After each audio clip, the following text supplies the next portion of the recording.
आपका प्रश्न है झारखंड में ज्योतिर्लिंग कहाँ है, तो ध्यान दीजिएगा झारखंड में ज्योतिर्लिंग जो है देवघर में है। याद रखिएगा देवघर में जब यात्रा करने हम लोग जाते हैं, जब तीर्थ यात्रा पर निकलते हैं तो हमारे मुंह से जो ध्वनि निकलता है वो बोलबम की ध्वनि होती है। और आपका प्रश्न होता है कि सर बोलबम क्यों कहा जाता है, तो इसके पीछे बहुत रोचक कहानी है। एक वैदिक काल का कहानी है, एक आदि काल का कहानी है, प्राचीन काल का कहानी है। एक राजा हुआ करते थे प्रजापति दक्ष। प्रजापति उनके पद का नाम था, दक्ष उनका वास्तविक नाम था। वो ब्रह्मा जी के पुत्र थे। अब ये पद और नाम का अंतर समझिएगा। जैसे अभी आप जिनको इंद्र कहते हैं ना, इंद्र जो है पद का नाम है, वास्तविक नाम उनका पुरंदर है। तो प्रजापति दक्ष जो थे वो ब्रह्मा जी के मानस पुत्र हुआ करते थे। आगे चलकर उनका विवाह जो होता है वो आपको देवी प्रसूति से होता है। देवी प्रसूति से होने के पश्चात इनके 60 पुत्रियां होती है। 60 पुत्री जिनमें बहुत सारे पुत्रियों का नाम सुने भी होंगे, जैसे ख्याति, संभूति, स्मृति, प्रीति, क्षमा, सन्निति, अनुसुईया, ऊर्जा, स्वाहा, स्वधा, सती, दीति। आप जब लूसेंट खोलते होंगे, जब रेलवे एसएससी जेपीएससी का तैयारी, यूपीएससी का तैयारी के लिए, तो वहां पर एक नाम मिलता होगा सभा और समिति। जब आप भगवान शिव का पूजा करते हैं, जब आप माता दुर्गा का पूजा करते हैं, जब माता काली का पूजा करते हैं, तो एक मंत्र आप पढ़ते हैं, उसमें भी प्रजापति दक्ष के पुत्रियों का नाम आता है। ओम जयंती मंगला काली भद्र काली कपालिनी दुर्गा क्षमा शिवा धात्री स्वाहा स्वधा नमस्तुते। जिसमें स्वाहा नाम जो सुन रहे हैं ना, वो अग्निदेव की पत्नी का नाम है। जब भी आप अग्नि में जब हवन करते, यज्ञ करते, कुछ भी करते, आप क्या बोलते? स्वाहा, उनकी पत्नी का नाम है। पितृगण का जब पूजा होता है तब याद रखिएगा स्वधा का प्रयोग होता है। स्वधा उनकी पत्नी का नाम है। कश्यप ऋषि जो थे उनकी जो पत्नी का नाम था वो दीति था। और कश्यप और दीति का जब विवाह होता है तो एक पुत्र, 2 पुत्र का जन्म होता है, एक हिरण्याक्ष और हिरण्याकश्यप। याद रखिएगा जो अभी महा अवतार आपको जो नरसिम्हा मूवी लगा हुआ है उसमें ये सीन को दिखाया भी हुआ है, ये सीन आपको बताया भी हुआ है। तो ध्यान रखिएगा महा अवतार जो नरसिम्हा है बहुत शानदार पिक्चर है, बच्चों को ले जाइए और बच्चों को दिखाइए।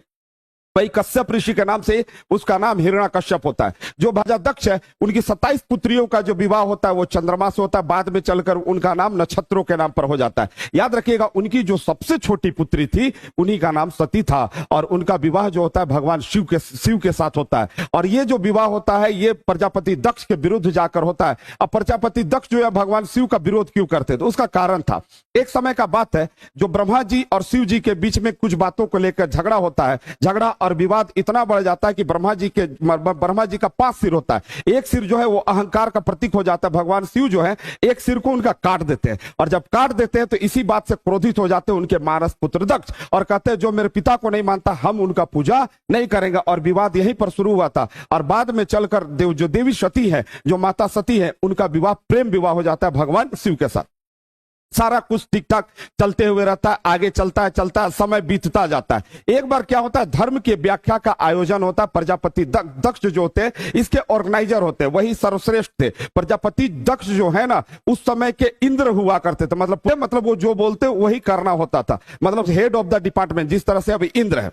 तो प्रजापति दक्ष जो है वो धर्म के व्याख्या का आयोजन करते। सारे देवता, सारे पितृगण, सारे यक्ष, सारे नाग, सारे मानव, सारे लोग वहां पर पहुंचते हैं। जब वहां पर पहुंचते हैं बाद में प्रजापति दक्ष का जब एंट्री होता है सारे लोग खड़े होते हैं, लेकिन 3 लोग खड़े नहीं होते, ब्रह्मा, विष्णु, महेश। ब्रह्मा जी इसलिए खड़े नहीं होते क्योंकि वो उनके पिता है। विष्णु जी इसलिए खड़े नहीं होते क्योंकि वो उनके आराध्य है। लेकिन भगवान शिव का क्यों नहीं खड़ा होते, तो याद रखिएगा वो देवाधिदेव महादेव है। लेकिन ये नहीं लग रहा है प्रजापति दक्ष को, उसको लग रहा है कि नहीं, प्रजापति दक्ष के सामने इस शिव को खड़ा होना चाहिए था। क्यों, तो शिव हमारे अब क्या हुए, दामाद हुए। और उसके बाद वो अंदर घुसते हैं और हर जगह पर भगवान शिव का अपमान करने का कोशिश करते हैं। और अपमान करने के क्रम में बार बार मैं ऐसा हूं, मैं वैसा हूं, मैं ये कर सकता हूं, मैं वो कर सकता हूं, मैंने ये किया है, मैं ये कर रहा हूं, ये चीज का प्रयोग करते हैं। और इसी बात का विरोध जो है नंदी महाराज करते हैं। और नंदी महाराज श्राप देते हैं कि अगला जन्म में जो तुम मैं कर रहा है ना, तुम अगला जन्म में बकरा बनेगा। समझे, श्राप पड़ जाता है उनको।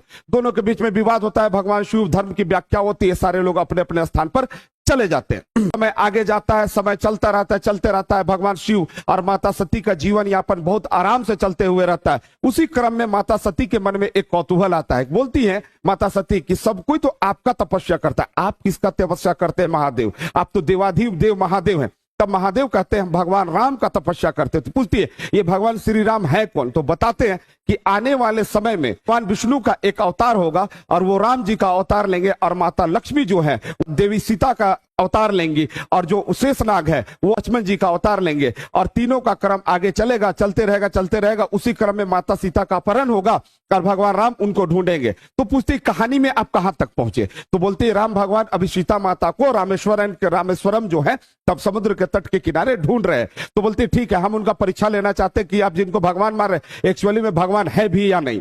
होता है भगवान शिव जो है, महादेव जो है, माता सती को रोकते, बोलते कि ऐसा है कि तुम मत जाओ, भगवान राम का परीक्षा मत लो, सही में भगवान है, तुम फिर भी नहीं मानती है। चुटकी बजाई, गायब हो गया। आपको पता होगा चुटकी बजा के सब गायब हो जाया करता था। ये गायब हो जाती है और गायब होकर वो भगवान राम और लक्ष्मण जी के पास पहुंचती है और बोलती बोलिए हम तो आ गए आपके सामने, हम ही सीता है। राम भगवान कहते हैं कि आप सीता नहीं है, आप माता देवी सती है। और वो प्रणाम की स्थिति में आते हैं। देवी सती जो है, सती को लज्जा आ जाता है, तुरंत वो चुटकी मारती है और वापस आ जाती, भगवान शिव को कहती है कि भगवान राम तो हमको पहचान लिए। और भगवान शिव जो है क्रोधित हो जाते हैं माता सती के ऊपर में, कहते हैं कि जिस देवी का तुम रूप धारण किए उनको हम माता के रूप में मानते हैं, उनको हम देवता के रूप में मानते हैं, देवी के रूप में मानते हैं, तुम गलत की है। यहीं पर से विवाद शुरू होता है। फिर भी लेकिन यही छोटा सा विवाद धीरे धीरे आगे बढ़ते जाता है और इसी क्रम में क्या होता है, एक समय का बात है, जो प्रजापति दक्ष है वे श्वेत कुंड यज्ञ का आरंभ करते। कौन सा कुंड? तो याद रखिएगा, श्वेत कुंड यज्ञ का आरंभ करते, जिसमें पूरा संसार को बुलाते हैं, सारे लोग को बुलाते, सारे यक्ष को, गणों को, देवताओं को, नाग को, सारे लोग वहां पहुंचते हैं। सिर्फ भगवान शिव और सती को निमंत्रण नहीं मिलता है। भगवान शिव और देवी सती को जब ये खबर पड़ता है तो देवी सती तुरंत आपको भगवान शिव के पास जाती है और बोलती है शायद पापा भूल गए होंगे हम लोग को बुलाने के लिए, पिताजी शायद हम लोग को याद नहीं कर पा रहे होंगे, शायद भेजे होंगे लेकिन निमंत्रण नहीं पहुंचा होगा। भगवान शिव कहते हैं कि नहीं, जहां पर बुलाया ना जाए वहां पर मत जाओ, अपमान होगा। लेकिन देवी सती नहीं मानती है और कहती है कि आप तो हमको ऐसा ही चाहते हैं। मतलब विवाद बढ़ता जाता है और विवाद बढ़ने के क्रम में देवी सती जबरदस्ती जाने लगती है। तब भगवान शिव कहते हैं ऐसा है तुम अकेले मत जाओ, वहां जाओगी कुछ ना कुछ हानि होगा, इसलिए तुम नंदी महाराज को लेते जाओ। नंदी महाराज के साथ वो हवन कुंड के पास पहुंचती है, यज्ञशाला में पहुंचती है। यज्ञशाला में पहुंचने के बाद उन दोनों के बीच में, पिता पुत्री के बीच में विवाद होने लगता है और विवाद इतना बढ़ जाता है कि जो प्रजापति दक्ष है वो भगवान शिव को बार बार भगवान शिव का नाम लेके बार बार अपमान करने लगता है। और जब अपमान करने लगता है तो देवी सती बहुत कुपित होती है। कुपित होने के क्रम में बोलती कि ठीक है, आप यही यज्ञ करना चाहते हैं ना, हम इसी यज्ञ कुंड में कूद के अपना प्राण दे देंगे। और वहां पर कूद के और वो प्राण दे देती है। प्राण देने के पश्चात भगवान शिव को जब पता चलता है, भगवान शिव उग्र रूप धारण कर लेते हैं और उग्र रूप धारण करने के बाद दो लोगों को उत्पन्न करते हैं अपने जटाओं से, एक वीरभद्र और दूसरा भद्रकाली। याद रखिएगा, वीरभद्र जो है उनका 10 हाथ है और कहते हैं संहार करना चालू करो, उस यज्ञ को तुम जाके समाप्त करो, राजा दक्ष को मार दो। वीरभद्र जो और भद्रकाली दोनों आगे बढ़ते हैं। आगे बढ़ने के क्रम में जितने लोग भी उनका विरोध करते सारे लोग को मार दिया जाता है। जब वहां पर पहुंचते तो वो 4 लोगों को गिरफ्तार करते, 4 लोगों को बंदी बनाते। पहला जो पुरोहित है, भृगु ऋषि जो है, उनका मूछ और दाढ़ी उखाड़ कर फेंक देते। क्यों फेंकते? उसका कारण है, जब माता सती को राजा दक्ष बोल रहे थे, डांट रहे थे, फटकार रहे थे, भगवान शिव का अपमान कर रहे थे ना, तो उस समय जो भृगु ऋषि है अपना दाढ़ी और मूछ पर ताव दे रहे थे और इसी कारण से उनका मूछ और दाढ़ी उखाड़कर फेंक दिए। पूषा जो देवता होते हैं ना, वो प्रसव के देवता होते हैं। प्रसव मतलब जो बच्चा को जन्म देते, प्रेग्नेंट लेडीज जो जन्म देती है, उनके जो देवता होते हैं पूषा, प्रसव के देवता। आप इनका नाम सुने होंगे स्वास्ति वाचन में, ओम स्वास्ति न इंद्रो वृद्धस्रवाः स्वस्ति न पूषा विश्ववेदा, आप सुने होंगे ना, पूषा नाम वहां पर आता है। जब माता सती को वो डांट रहे थे प्रजापति दक्ष और भगवान शिव का अपमान कर रहे थे, ये पूषा जो है ना दांत दिखा दिखा के हंस रहा था। तो याद रखिएगा, उसी समय वो गए और जो वीरभद्र है उनका दांत उखाड़ लिए थे, सारा दांत निकाल दिए थे, गाली दे रहे थे उस समय वो। याद रखिएगा, अगले जो देवता है ना भग, वो भाग्य के देवता है। वो प्रजापति दक्ष को ऐसे ऐसे करके इशारा करे था, और बोलो। याद रखिएगा, इसीलिए उनका आंख फोड़ दिए बात का। और राजा प्रजापति दक्ष है, उनका गर्दन काट के हवन कुंड में ही डाल देते हैं। बाद में क्या होता है, सारे देवता वहां पर पहुंचते हैं कि भाई जो ब्रह्मांड में कुछ बड़ा यज्ञ होने वाला था वो यज्ञ रुक गया। ब्रह्मा विष्णु पुनः वापस लौटते हैं।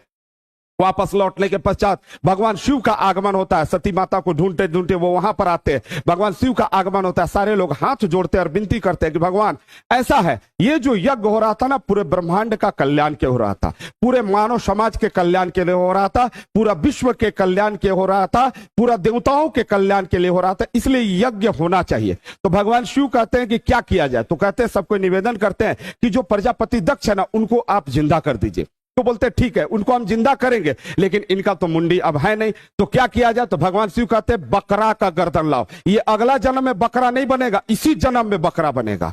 याद होगा आपको बताया था नंदी महाराज का श्राप, और उनका जो सिर होता है वो बकरा का सिर उनके माथे पे डाला जाता है। और याद रखिएगा, ये हमारे पूरे ब्रह्मांड का, पूरे विश्व का, अखंड ब्रह्मांड का ये पहला सर्जरी माना जाता है। उसके बाद गणेश जी का सर्जरी है होता है। बकरा का सिर लगाया जाता है। बकरा का सिर लगाने के पश्चात आपको प्रजापति दक्ष जो है उठ खड़े होते हैं, और उठ खड़े होने के बाद जो उनके मुंह से पहला ध्वनि निकलता है ना, आप सुने होगा बकरा को करके बोलते हैं, और उसी समय वो गुणगान करना शुरू कर देते। गुणगान करते भगवान शिव अपना जो भी है गुणगान करने के पश्चात भगवान शिव चले जाते। आप एक बात को समझिएगा, मानव बड़ा नहीं होता है, धर्म सबसे बड़ा होता है। मतलब मानव का कोई वैल्यू नहीं है, मानव कोई भी हो सकता है, लेकिन धर्म का काम जो है रुकना नहीं चाहिए, इसलिए धर्म का काम को खड़ा किया जाता है। भगवान शिव गमन कर जाते। अब कहानी आया राजा प्रजापति दक्ष का। वो बार बार करके अपना पूजा कर रहे। आप कभी शिवालय गए होंगे, भगवान शिव का जब पूजा किए होंगे, जब भीड़ भाड़ ना रहता हो, और रहता भी होगा तो एक बात को गौर कीजिएगा, वहां पर जाइएगा ना, बुर्र करके करते हैं, और कुछ लोग को देखिएगा कान को ऐसे कर लेता है, कान को ऐसे पकड़ के, और उसके बाद ऐसे करता है। ये क्या है?